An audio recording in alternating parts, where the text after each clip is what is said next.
Hi, so in this video, we'll first take a look at strongly convex functions and the analysis of gradient descent for strongly convex and smooth functions. Uh, then we'll look at the standard or the classical Newton's method and its analysis. Then we'll look at the concept of self-concordance and its use in Newton's method. And if time permits, we'll take a look at uh, the steepest descent method and its analysis. The steepest descent is uh, extremely similar to the gradient descent, but slightly more general. So let us come to alpha strongly convex functions.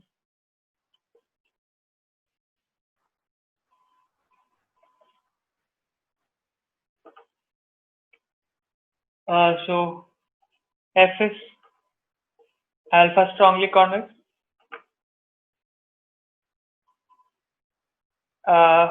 If f minus alpha by 2 mod x square, or f of x minus, if this function g of x is convex. So we'll now quickly take a look at the first order condition for being alpha strongly convex. So this is simply obtained by applying the first order condition for convexity on G.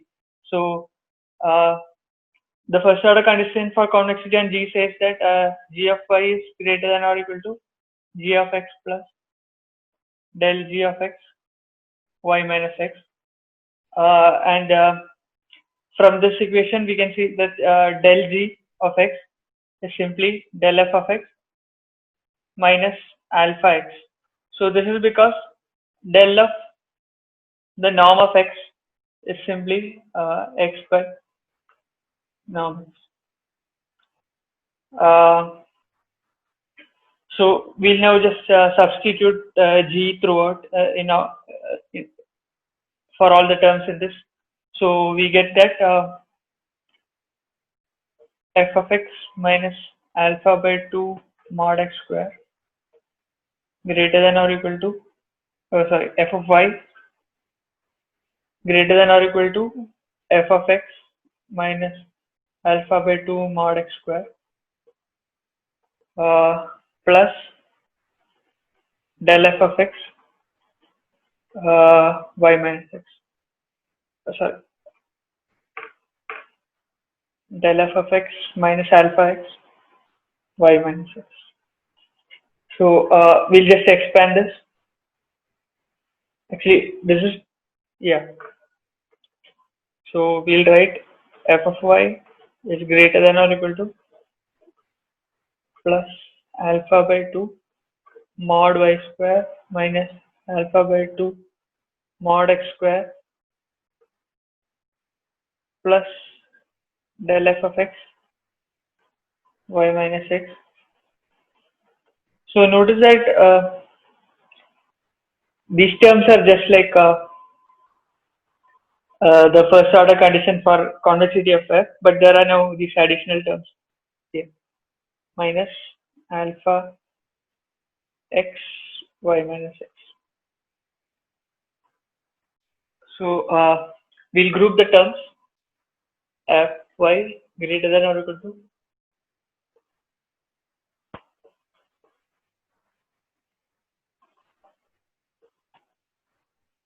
plus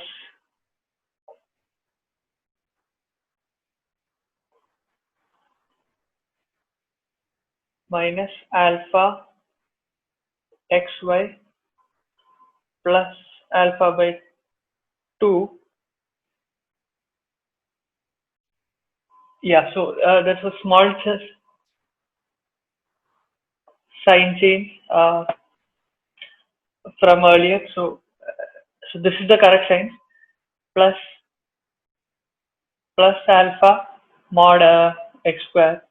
So now when you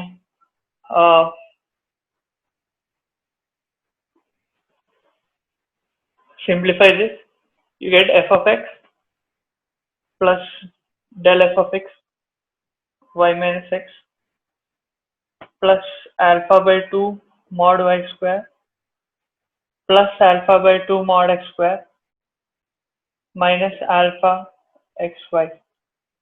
So this is equal to f of x plus del f of x y minus x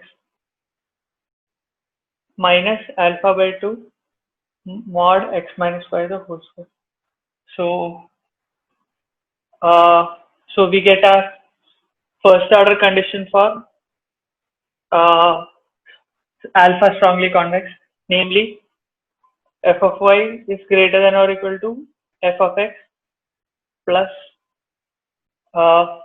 del f of x y minus x minus alpha by 2 mod x minus y the whole square. So we'll rewrite this. We'll get taking these two terms to the left hand side. What we have is f of x less than or equal to, actually let's not do that.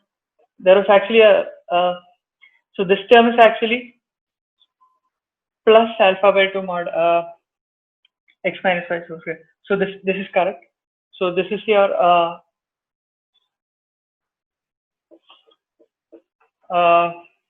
first order condition for alpha strongly convex functions.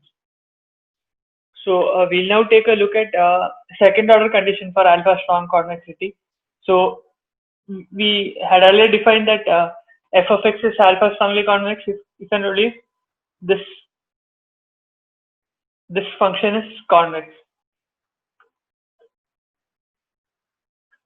And from the second order condition for convexity, we know that so this function is g of x, and g is convex only if del square g is positive semi-definite.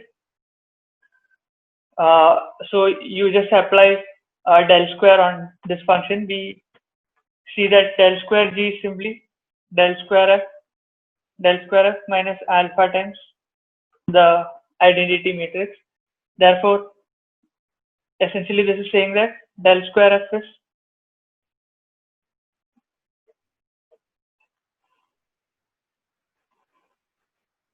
so what this says is that all the eigenvalues of f, the Hessian, are at least like it's greater than alpha.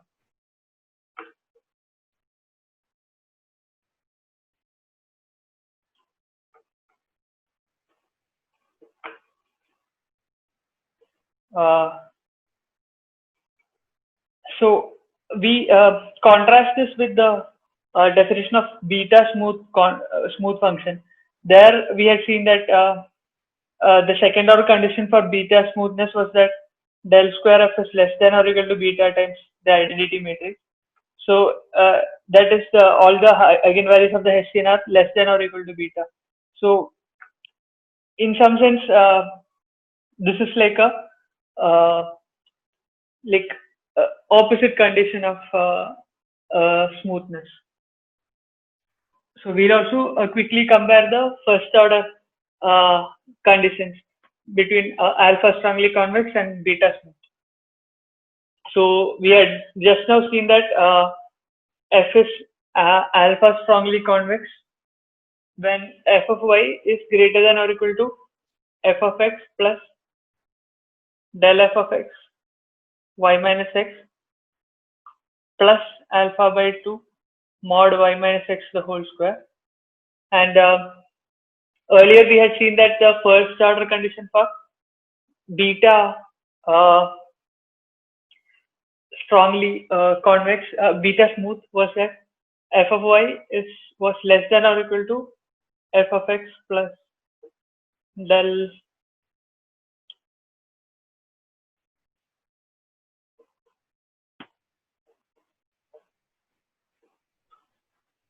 so I mean one can see that these are kind of again as in the second order conditions, these are kind of in some sense opposite to each other. So what this says is that suppose you have this function and this is x and let's say this is y. And suppose you look at this linear function. This is f of x plus del f of x y minus x. This is the linear function passing through x with slope del f of x. So what this is saying is that alpha strongly convex says that this function has to be greater than or equal to this straight line plus a quadratic function alpha by 2. So this is the straight line plus alpha by 2 mod y minus x the whole square, and it should be less than or equal to the straight line plus beta by 2. So if the function was like both alpha strongly convex and beta smooth, your function should lie between the straight line approximation to the function at x plus this alpha by 2 y minus x the whole square, and it should be less than or equal to line plus beta by 2 mod y minus x the whole square. So with this we get an idea of the definitions of alpha strongly convex and beta smooth. So we now come to the analysis of the gradient descent method for a function f that is alpha strongly convex and beta smooth. So we prove this with the help of this. We start with this first lemma. So this is like an extension of what we did for the analysis for beta smooth function. So suppose x and y are points in Rn, and x plus we define it to be x minus 1 by beta del f of x. So this is like the next step towards the gradient descent starting at x. So then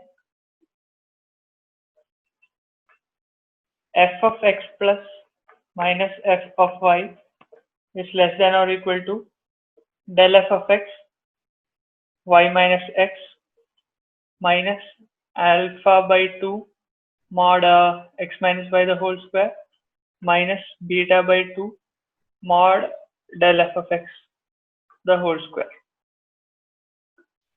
So the proof of this is kind of straightforward. So what we do is, you have this f of x plus minus f of y.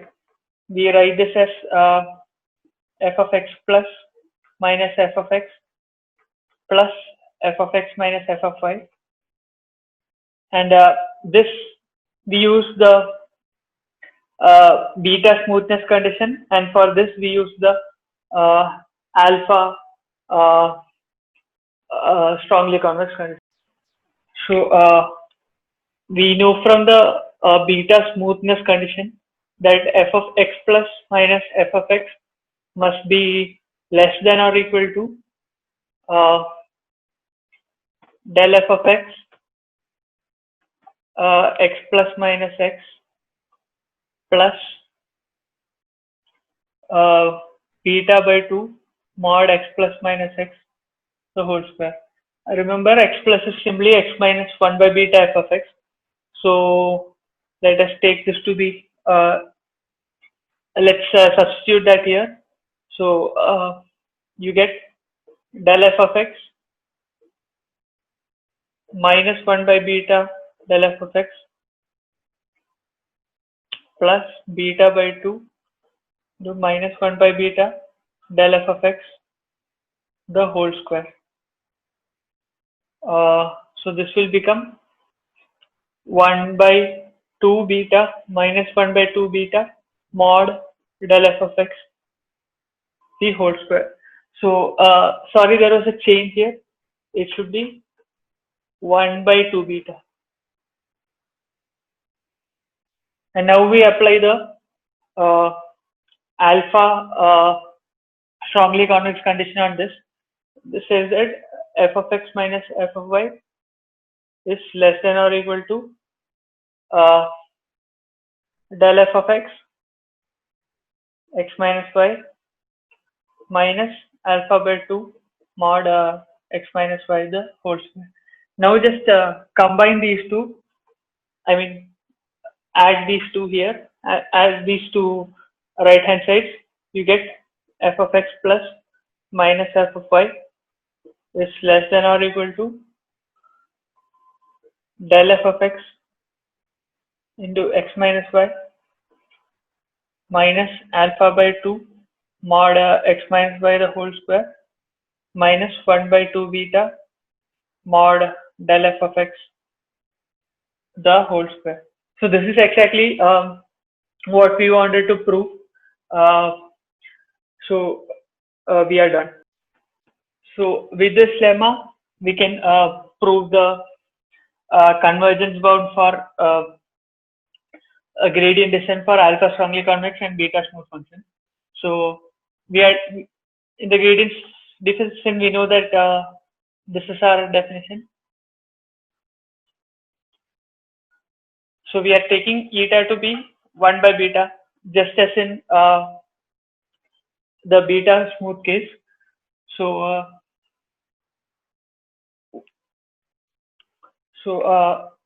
what we have to do is we first look at mod xt plus 1 minus x star.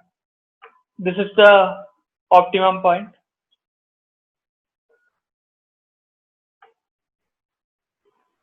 So this would be equal to mod xt minus 1 by beta del f of xt minus x star. So this will be mod xt minus x star the whole square plus 1 by beta square del f of xt the whole square minus 2 by beta del f of xt minus x star. So at this point, I'll recall the lemma that we proved earlier, which said that f of x plus minus f of y is less than or equal to del f of x minus y minus alpha by 2 mod x minus y the whole square minus 1 by 2 beta del f of x the whole square. So now let us apply this with x equal to xt and y equal to x star. So what we get is f of xt plus is simply f of xt plus 1. F of xt plus 1 minus f of x star less than or equal to del f of xt minus x star minus 1 by 2 beta mod del f of xt the whole square minus alpha by 2 mod xt minus x star the whole square. So let us multiply throughout by 2 by beta. So what we have is that 2 by beta f of xt plus 1 minus f of x star is less than or equal to 2 by beta del f of xt minus x star minus 1 by beta square del f of xt the whole square minus alpha by beta mod xt minus x star the whole square.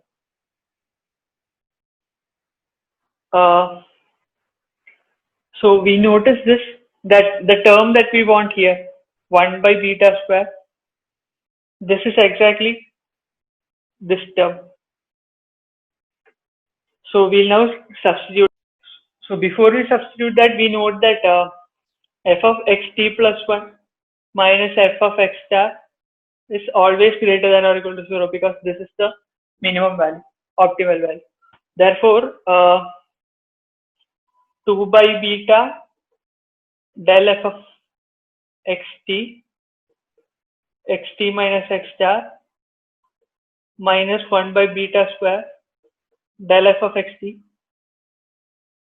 the whole square minus alpha by beta xt minus x star square is greater than or equal to this quantity, which is in turn greater than or equal to 0. Therefore, overall it's greater than or equal to 0. Therefore, minus alpha by beta xt by x star the whole square is greater than or equal to 1 by beta square del f of xt the whole square minus 2 by beta del f of xt minus x star. What we have done is just taken these two terms to the right hand side. Now this is exactly the term here. I mean, these are same. Therefore, this term is given to be less than or equal to minus alpha by beta xt minus x star the whole square. We just substitute that here. Therefore, we get mod xt plus 1 minus x star the whole square is less than or equal to mod xt minus x star the whole square the whole into 1 minus alpha by beta. Now you continue, I iterate this for t times. That is, here you substitute to be less than or equal to 1 minus alpha by beta xt minus 1 minus x star the whole square, etc. And you just iterate till 1. So this will become less than or equal to 1 minus alpha by beta to the power t mod x1 minus x star the whole square, which is in turn less than or equal to e raised to minus alpha by beta t mod x1 minus x star the whole square. Thus what we see is that this quantity xt plus 1 minus x star the whole square decreases exponentially with t.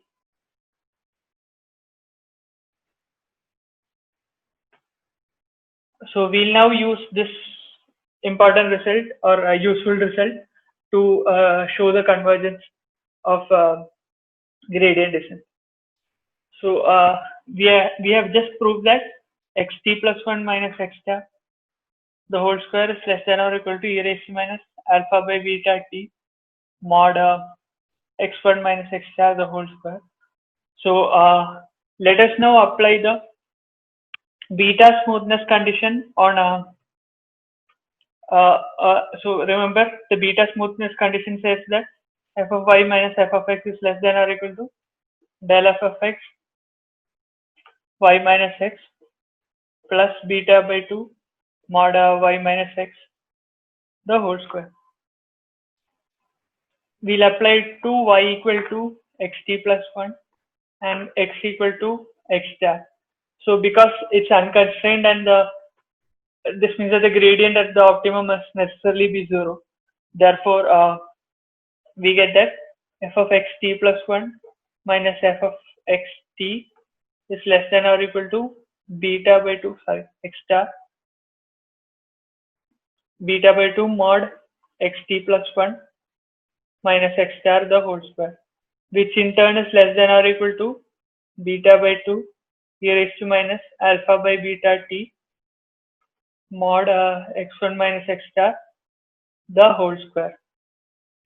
Now we see the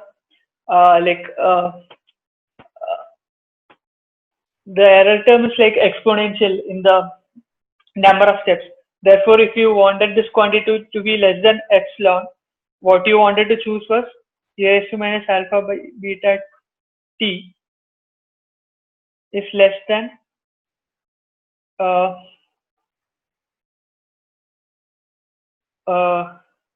is less than epsilon 2 epsilon by beta into mod x1 minus x star the whole square. And taking log on both sides, you have minus alpha by beta t less than log of some constant c. Thus, you see that t has to be chosen greater than beta by alpha log of 1 by c, and the c is beta by 2 x1 minus x star by 2 epsilon. So you have this log 1 by epsilon dependence. So this is much better than 1 by epsilon square we saw for beta smooth functions and 1 by epsilon we saw for just normal Lipschitz functions. So the analysis is, there are more analysis that we could do. We can do the same things for beta smooth functions and alpha strongly convex functions when the problem is constrained. So that is slightly more involved, but the analysis, the nature of the analysis is exactly same. So we are skipping that because of lack of time, and we now go on to Newton's method. So first, I'll provide a intuitive explanation for the Newton's method. So suppose you had a function f, and you looked at this function at a point x.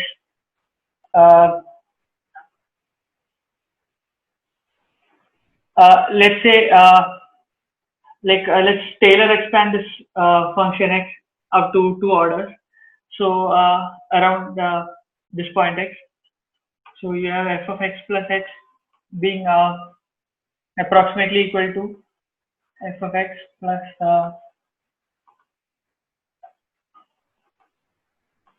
h del f of x plus h transpose del square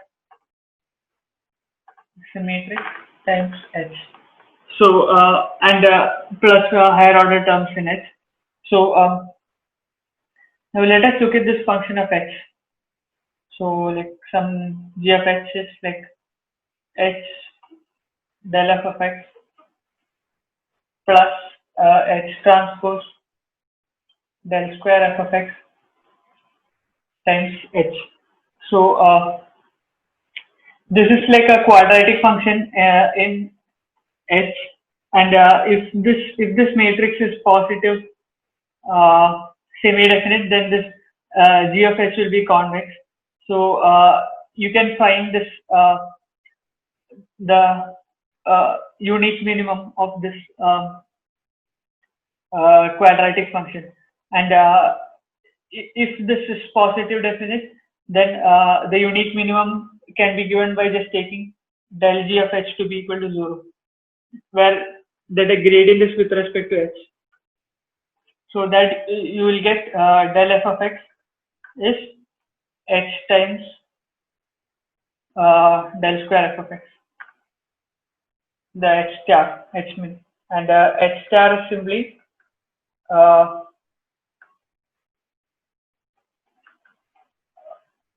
del square f of x inverse del f of x. So this will give you the optimum point of this convex function, provided that this matrix is positive. So this is exactly the Newton's method. You start with some point x1, and x2 will be given by x1 minus del square f of x1 inverse times del f of x1, and similarly in general xt plus 1 will be given by xt minus del square f of xt inverse del f of x. So what you are doing is essentially at each step of the process, you consider a quadratic approximation to the function, find the minima of this quadratic function, and go to that minimum. Then at that minima, then you again apply quadratic approximation to the function and find the minima and so on. So this is the Newton's method. In general, the Newton's method is like it's not very well behaved. However, if you make certain assumptions on the on the Hessian matrix of the function, and if your starting point is close enough in some sense to the optimal value, then the Newton's method works very well. So we'll prove this.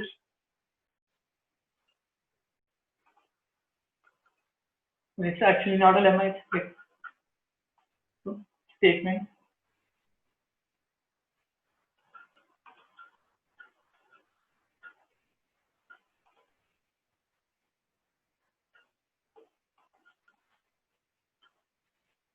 So suppose this function f is such that the Hessian matrix is Lipschitz, that is del square f of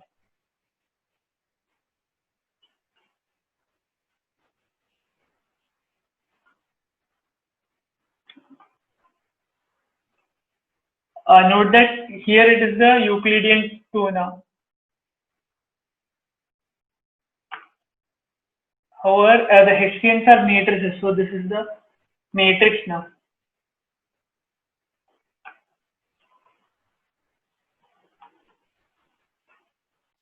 The particular matrix now we mean is the Frobenius now. It's called the Frobenius now, and it's defined by mod A to be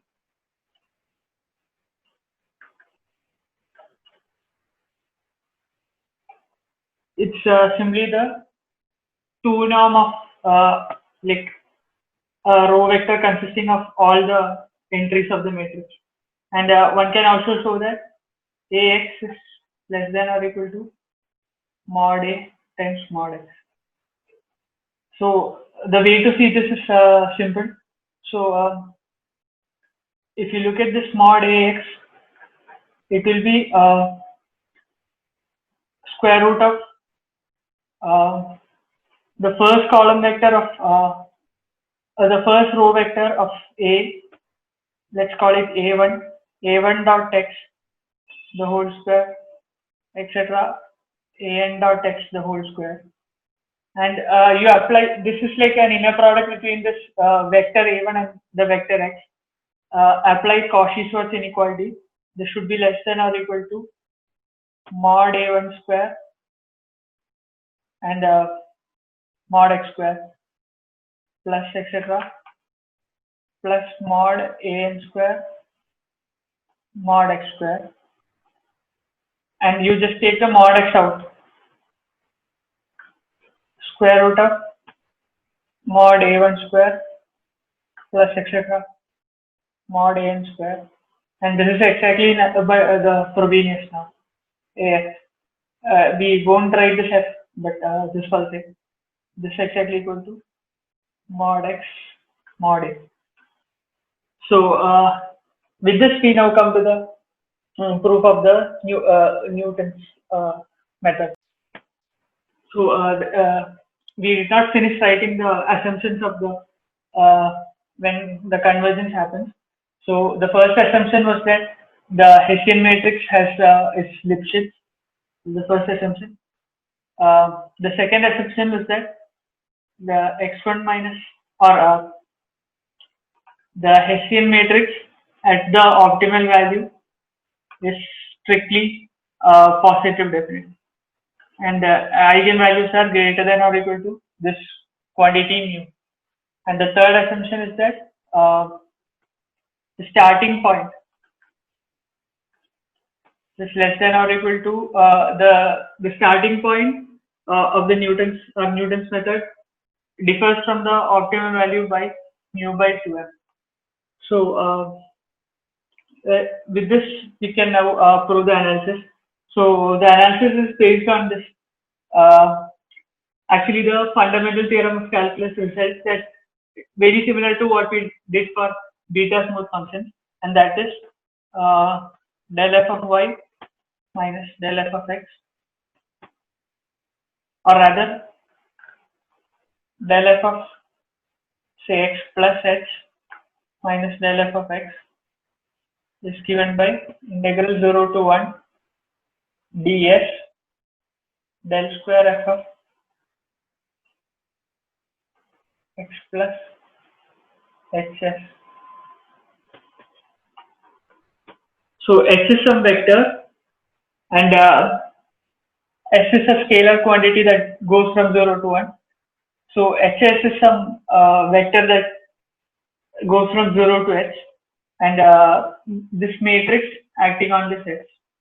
So this is exactly the result of fundamental theorem of calculus that we applied for in the lower derivatives we applied for beta smooth function. Now let us just apply this to uh,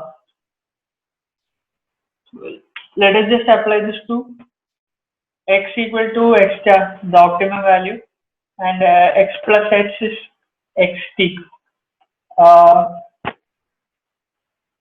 So this implies that h is simply xt minus x star, and we know that for the unconstrained case, del f of x star is 0. Therefore, we have del f of xt to be equal to integral 0 to 1 ds del square f of uh,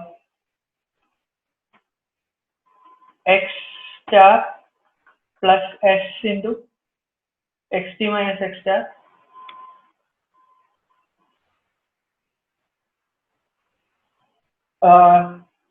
the matrix, the product with the vector xt minus x star. So we'll soon apply this to the Newton's method. So mod xt plus 1 minus x star the whole square. Rather, let's just look at xt plus 1 minus x star.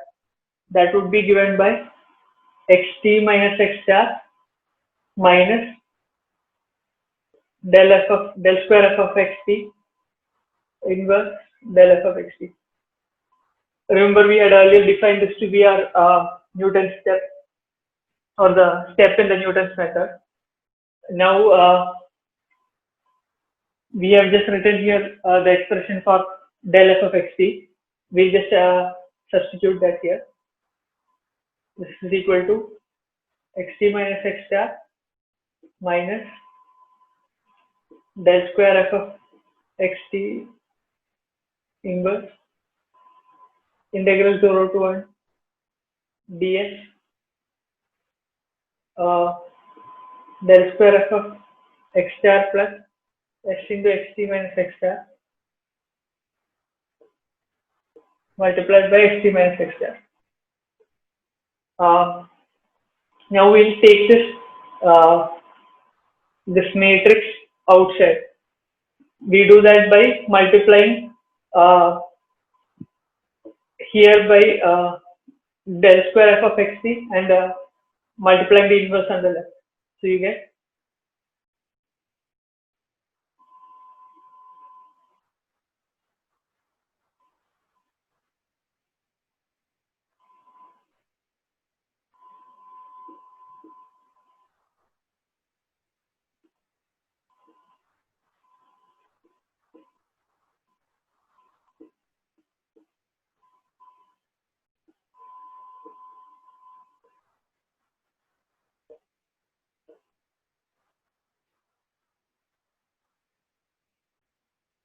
so we can also add this integral 0 to 1 ds here because none of the terms depend on ds.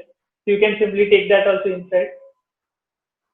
You get del square f of xt inverse multiplied by integral 0 to 1 ds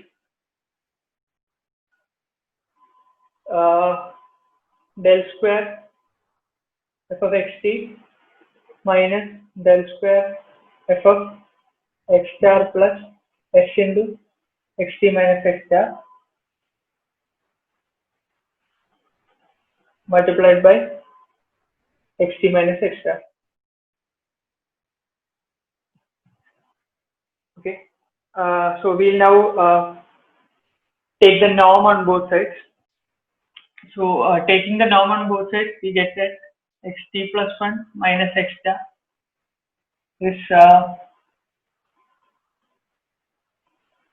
equal to, actually now let's apply the matrix norm inequality we just proved earlier. That is mod ax less than or equal to mod a mod x. So this is less than or equal to mod del square f of xt inverse multiplied by integral 0 to 1 dx norm of del square f of xt minus del square f of x star plus s into xt minus x star and norm of xt minus x star. So we had earlier assumed that the Hessian of the function had a Lipschitz property. So we'll just apply that. We get del square f of xt inverse now integral 0 to 1 dx m times s minus 1 into xt minus x star,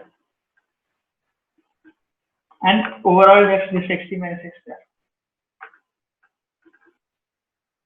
Therefore we get that this is equal to m by 2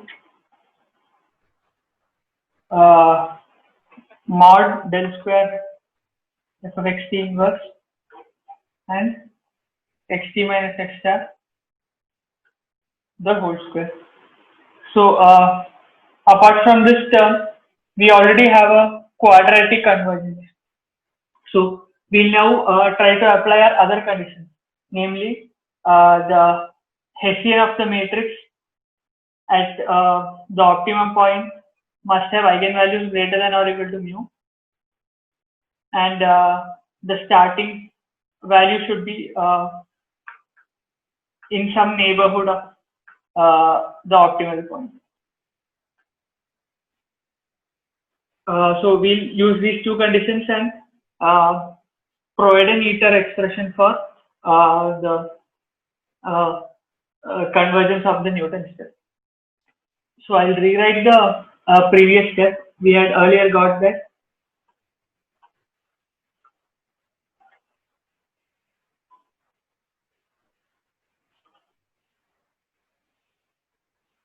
and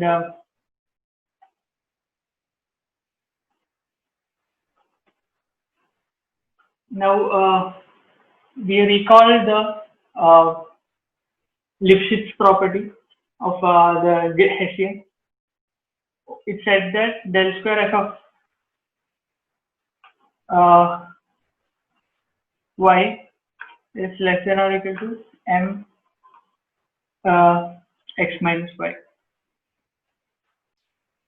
This in particular means that del square f of x minus del square f of y is greater than or equal to m times mod x minus y and identity. This greater than or equal to is the positive semi-definite condition. Now let us apply this to x equal to xt. Sorry, that's a correction. It's greater than or equal to minus. So and it's less than or equal to positive. So that's a minus sign here. So let us apply this to x equal to xt and y equal to x star. So this means that del square f of xt is greater than or equal to del square f of x star minus m mod xt minus x star times identity. And we had earlier assumed that the Hessian should be its eigenvalues must be greater than or equal to mu. So now let us apply that condition. Mu minus mod xt minus x star times identity. Remember, we also had this condition mod x1 minus x star is less than or equal to mu by 2m. So essentially what we'll do is using this condition, x1's condition, we prove these statements for x2, and using this we'll get that mod x2 minus x star is less than or equal to mu by 2m. Therefore, in this iterative process, we can show that mod xt minus x star is also less than or equal to mu by 2m. And because this quantity is decreasing.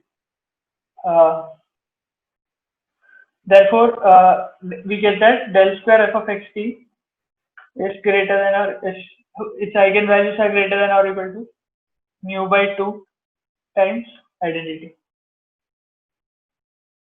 or the inverse of the matrix, or del square f of xt inverse has eigenvalues less than or equal to 2 by mu times identity.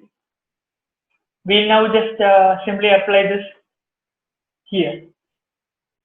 So what we get is mod xt plus 1 minus x star is less than or equal to m by 2 into 2 by mu into mod xt minus x star the whole square, which is equal to m by mu mod xt minus x star the whole square. Therefore, we have our quadratic convergence result for Newton's method under the assumption that the Hessian is Lipschitz, is M Lipschitz.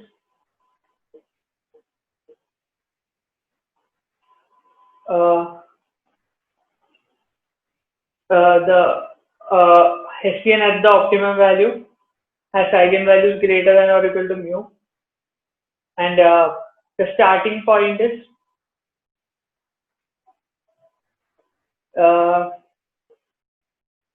close enough, and the definition of close enough is by this constant, close enough to the optimum value. Under these conditions, the Newton's method has a quadratic convergence, which is much better than the linear convergence which we saw for alpha strongly convex and beta smooth functions.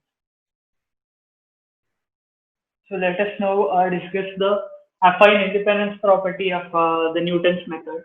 So we had defined our Newton's. Suppose x was some step in the x was some point which we obtained in the Newton's method. Then the next step would be given by this.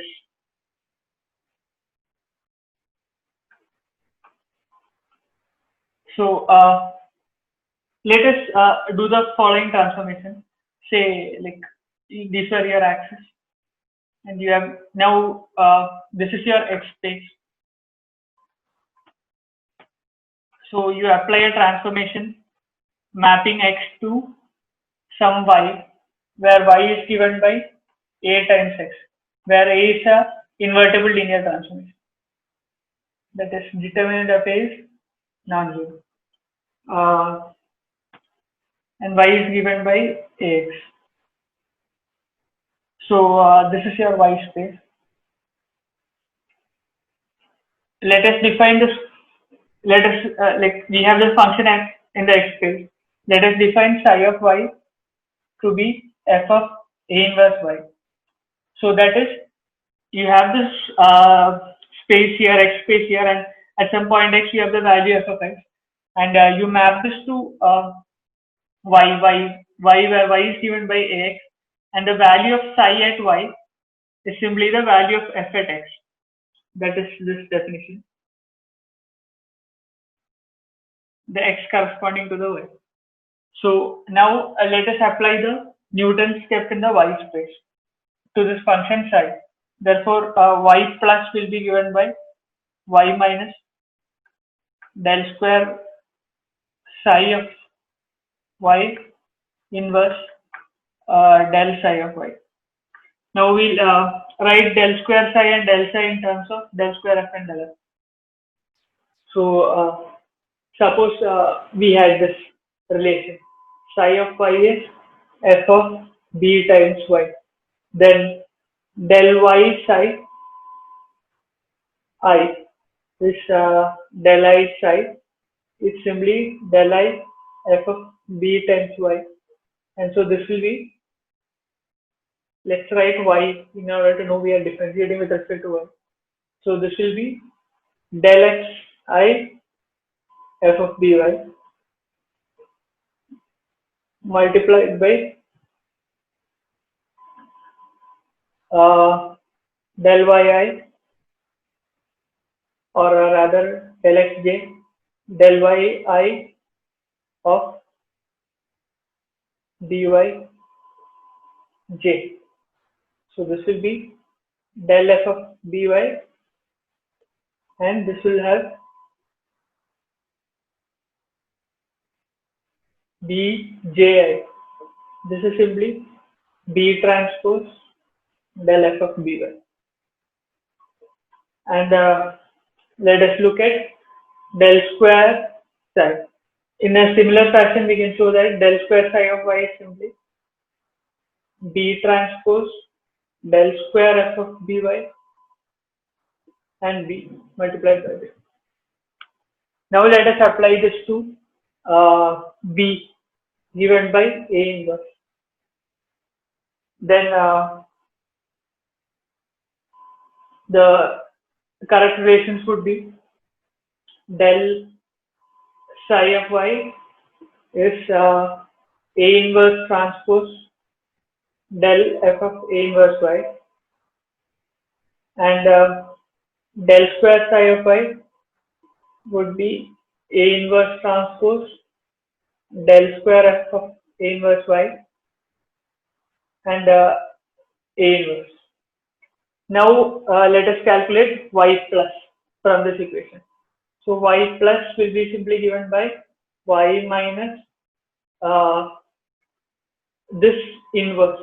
So this inverse would be a del square f of a inverse y inverse a transpose and then del psi of y, which is simply a transpose inverse or a inverse transpose del f of a inverse y.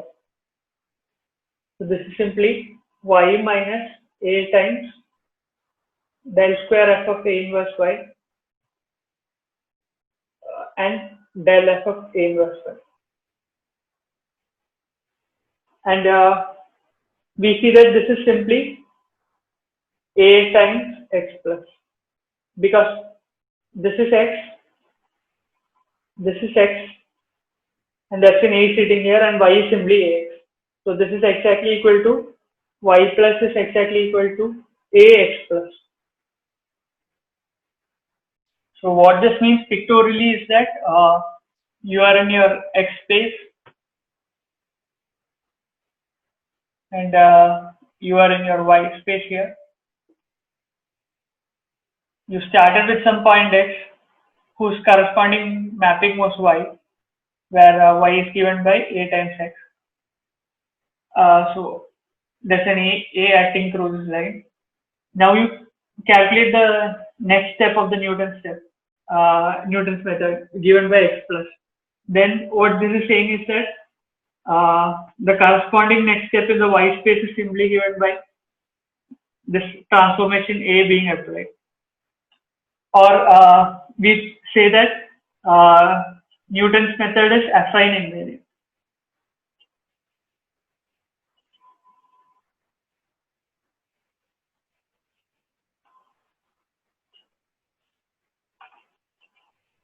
So this property is not obeyed by the other methods that we saw earlier, like gradient descent and like its relatives.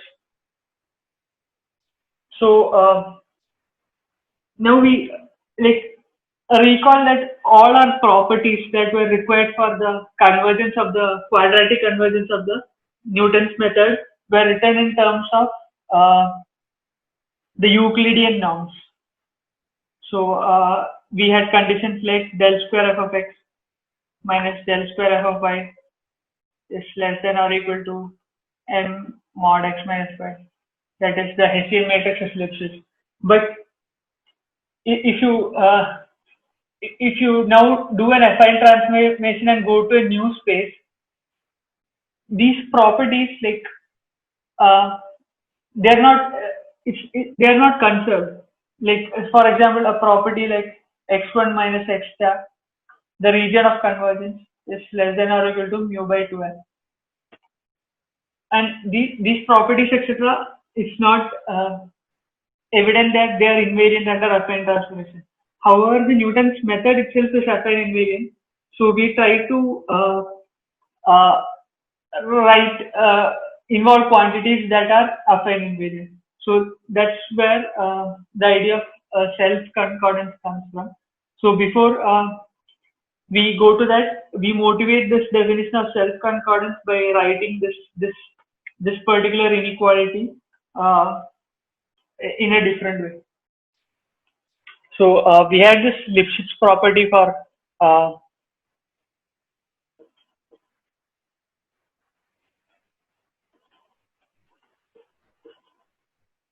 so remember we in the case for beta smoothness of functions, we had this property del f of x minus del f of y is less than or equal to beta mod x minus y. And we wrote that in terms of the second derivative as del square f of x times some vector v is always less than or equal to beta times mod v. In a similar fashion, we'll now do that for the Hessian. So uh, the equivalent form here is this del cube f multiplied by, it takes three arguments, v is less than or equal to some m times mod v cube. So like one can try to show this, but we are not showing this here, so we'll assume this form. So and what do you mean by del cube f of x of v? So the definition, del cube f of x is a quantity with three indices, del cube f by del xi, del xj, del xk, and del cube f of x acting on v is simply vi, vj, vk, del cube f of.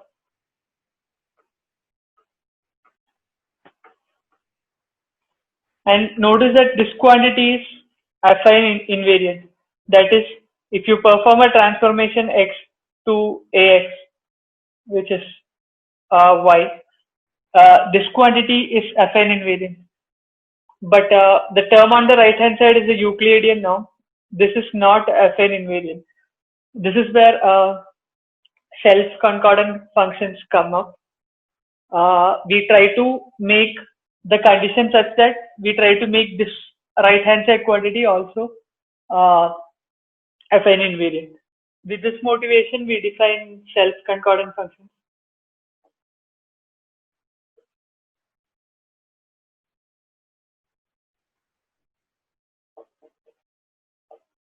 So f is self-concordant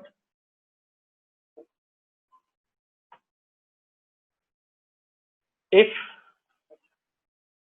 del cube f of x of v is less than or equal to m times vx cube, where mod vx square is simply v transpose del square f of x times v. So what you have done is you have introduced the norm uh, by using this Hessian. Now we see that this quantity is now affine invariant. Therefore, we have an affine invariant relation here. So this is the motivation for and the definition for self-concordant function. So suppose you are in one dimension, that is f is a function from R to R, then this del cube f of x is simply uh, f triple prime, and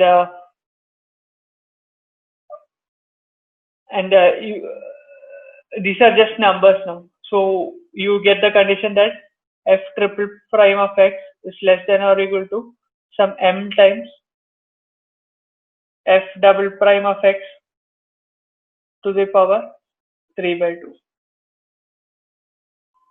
So we missed one important thing here. Here in the definition you had a modulus sign here because this definition came from this norm. Therefore here also we have this modulus function, and here also we have the modulus function. So one typical example of self-concordant function is minus log x for x greater than 0. One can verify that this is self-concordant for m equal to 2. And m equal to 2 is called standard self-concordant functions. So our aim in defining all this self-concordant functions was to write down the region of quadratic convergence of the Newton's method in an affine invariant fashion. So we now do that. Due to lack of time, we will not go through the proofs. The proofs can be found in standard textbooks. So we now define a useful quantity. That is used for defining our region of convergence, quadratic convergence of Newton's step. So let f be a standard self-concordant function.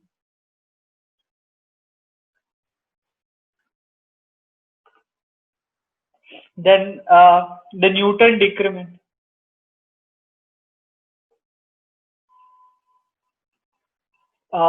Lambda of x is defined at x is defined to be the norm of del f of x, the norm by the Hessian. So remember that this is the norm given by the inverse of the Hessian now, because it's a dual now. So writing out fully, it will simply be square root of del f of x transpose del square f of x inverse and del f of x. So this is the Newton decrement. Now we state our theorem without proof. So the theorem says that if x is such that lambda f or lambda of x is less than or equal to 1 by 4, then lambda of x minus del square f of x inverse del f of x, that is the lambda at the next step in the Newton's method is less than or equal to 2 lambda f of x square. So this says that we can now define our region of convergence in a affine independent fashion when f is self-concordant. So this is when f is standard self-concordant.